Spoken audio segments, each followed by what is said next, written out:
everyone, it's Alicia again. Welcome back.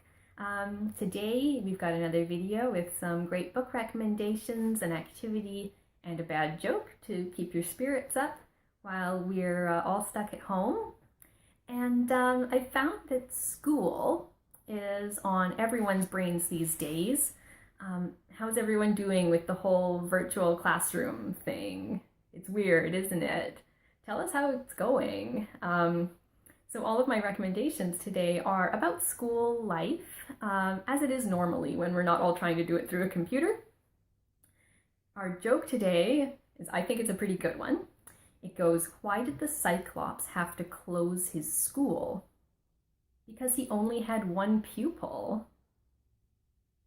So our first book today is a picture book, and this is one you can read on Tumble Books, so no waiting list or anything. And it's called Miss Malarkey Doesn't Live in Room 10 by Judy Finchler.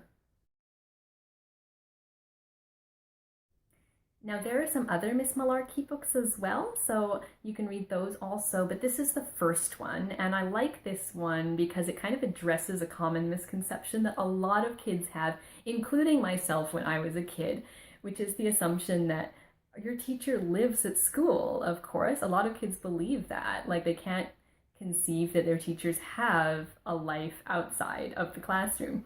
And this is the case for the main character in this picture book, who's a child whose whole worldview is about to be shaken up when he sees his teacher moving into the same apartment building he lives in. And suddenly his mind is blown, like, wait, she doesn't live at school? What?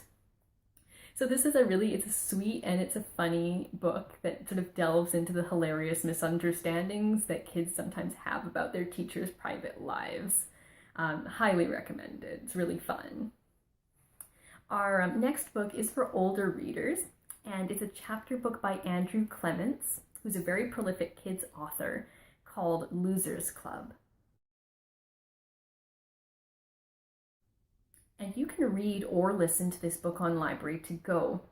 And Andrew Clements, he has written a ton of great, funny books all about school life, usually kids at school dealing with sort of all the funny things that happen at school.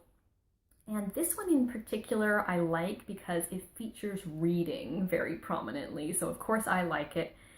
And it's about a boy who he doesn't want to join any of the clubs or activities that are after school. He just wants to read quietly by himself, as you do. So to get around the rules, he forms his own club and then gives it an unappealing name, Losers Club, so that no one else will actually join and he can just sit and read by himself after school. Of course, this backfires, as you might expect, and people actually start joining the club. So this book was one of the Reading Link Challenge books for grade 4 and 5 students this year, and almost everyone I asked said that they really loved it. So it comes highly recommended, not only from me, but from a whole bunch of kids too. The next book is called Look Both Ways, A Tale Told in 10 Blocks by Jason Reynolds. This book is also available to either read or listen to on Library to Go, and it's a bit different than some of the books I've recommended because this is actually sort of broken up into 10 short stories. So each story is about 10 to 15 pages long, so you can read it in small chunks. And all of the stories are connected by the fact that they take place on the way home from school. Some of the kids in the stories are dealing with different things going on in their lives, like bullying or issues with their friends or parents, which are relatable to a lot of kids who will be reading this book, whether it's something that they're experiencing themselves or something that their friends are dealing with. And of course, there's funny stuff as well. The first chapter starts with Boogers. So that tells you a little bit about the appeal here. And this book won a ton of awards and it deserves every single one. So highly recommended. And the last book I recommend today is a graphic novel for older tweens and teens called New Kid by Jerry Craft. And you can read this one on Library to Go. And there's also a version that you can get on Library to Go that is an audiobook. And you think, how do you do a graphic novel as an audiobook? It's so the way they do it is it's like a full cast recording. So it's almost like listening to a play, as people sort of act out, different people act out what's going on in the book. So you can read it either way.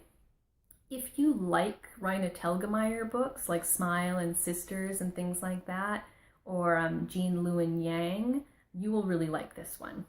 And it is about a 7th grader who wants to go to an art school. He loves art, like cartooning is his thing. He wants to go into the art world, but his parents instead enroll him in a prestigious academic academy. It's a private school with a very heavy focus on academic achievement instead.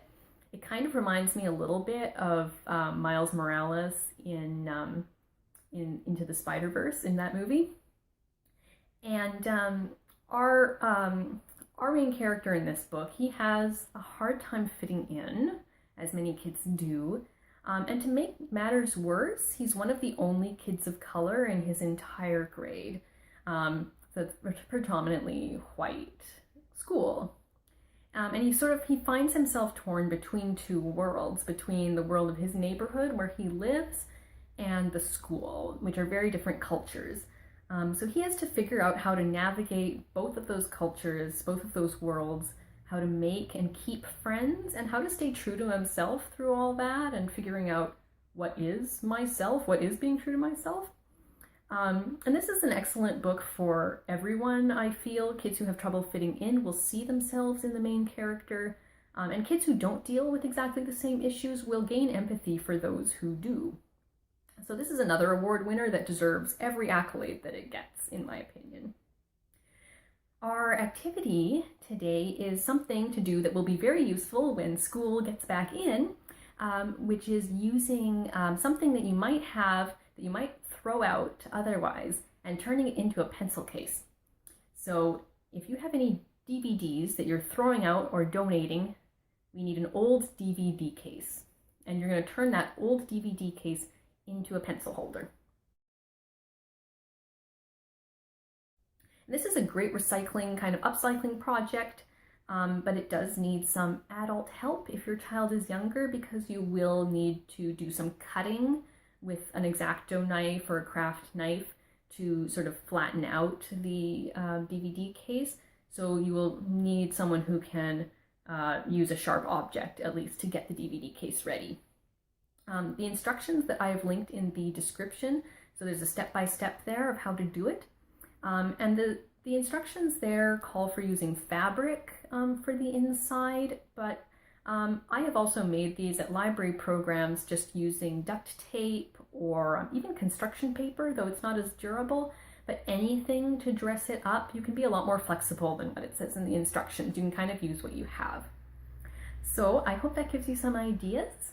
I hope everyone's doing well at school, however you're doing it, and we'll see you tomorrow.